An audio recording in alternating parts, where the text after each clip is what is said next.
Let's search for the pattern. Look at how the decimal placement shifted from the original to where it is in your solutions. Look at the number of zeros in the power of 10 also. For 28 and 6 tenths divided by 1, the quotient is still 28 and 6 tenths. That's because any number divided by 1 equals itself.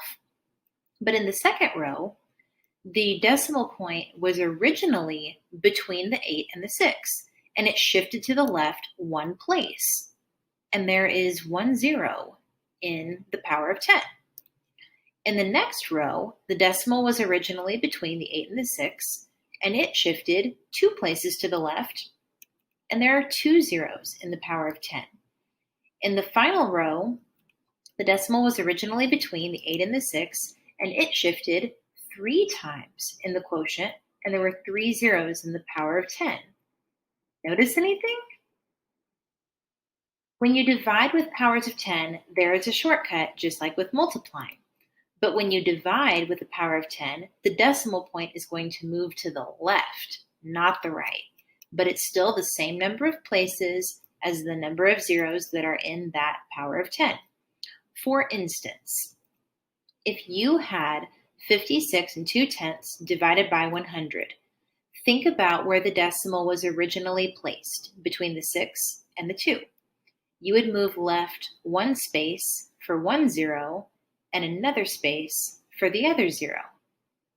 I moved left because of division, and I moved 2 spaces because of 2 zeros in the number 100, my power of 10. This means that my solution is 562 thousandths, or 0.562. I got that solution by using the mental math trick with powers of 10, no scratch work, and no calculator necessary. In another example, look at 435 divided by 10. Think about 435 and where the decimal would be placed before you do your division. Because 435 is a whole number, the decimal is really to the right or at the end of the number. I'm going to move the decimal 1 place to the left because there is 1 0 in the power of 10. I'm moving left because of the operation division, and I'm moving 1 space left because of 1 0 in the power of 10.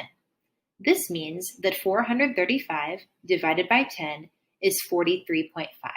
It's 10 times lower than the original, and it did not use scratch paper or a calculator to get that solution, just mental math and this new powers of 10 trick.